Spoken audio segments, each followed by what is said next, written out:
Hey guys, gonna show a quick tip, something I've learned in the last year or so that's really helped my fishing out.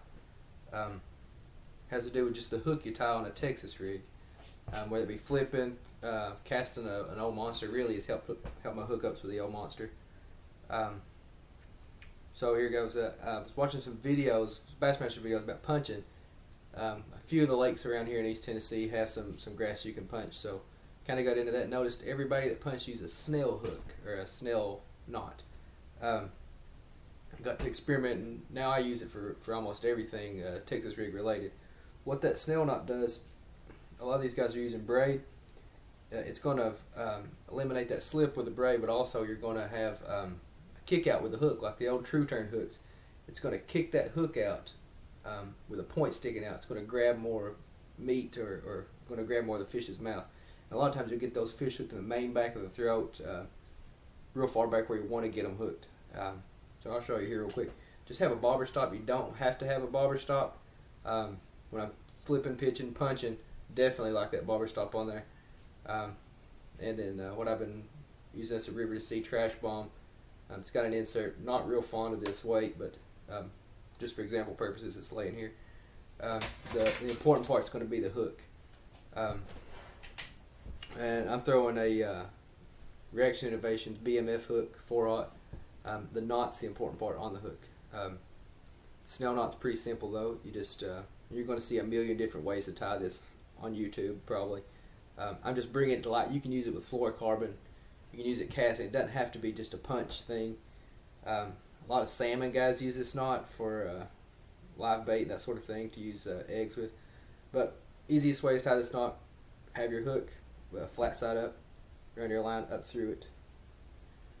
Going to have that line sit maybe inch, half inch past the bend of the hook. Make a loop. Just make a loop in the line like that, and then pass the tag end and the hook through that loop 6 times, maybe 7 times, whatever you feel comfortable with. And you're going to just pull it semi-taut and move that knot up to the eye. Have a good solid stacked knot. And you're going to hear videos about people stacking their knots and everything. It doesn't matter. As long as it looks semi-neat, not all over the barbs on your hook. Trim the excess off.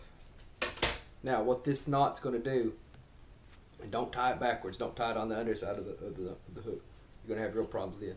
But what this knot does, when you set that hook, it's going to kick that hook completely out like that. It's going to kick it out to the side. See that? Bam, bam, bam. So when that fish bites, you don't have to have the sinker come out of his mouth, then the hook follow behind and catch. It's going to kick that hook out to the side every time and catch something in the back. As soon as you set that hook, it's looking for meat there. See that? How that's moving? So just something I picked up, really helped my fishing. Getting a lot more fish to the boat.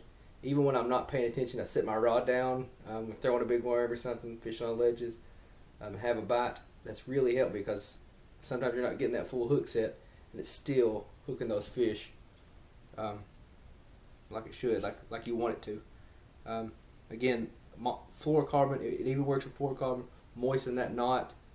Definitely with fluorocarbon, moisten the knot. Don't need a bobber stop. I like a bobber stop in heavy cover, especially grass. If you're going to put that bobber stop on there, give your hook a little room to dangle. If you put the bobber stop tight, it's going to have it out there looking goofy as crap all the time. So if you're going to use a bobber stop, pull it out just a little bit, give it some room. Hope that helps you guys. I want to start posting a lot more tips, just stuff I've picked up.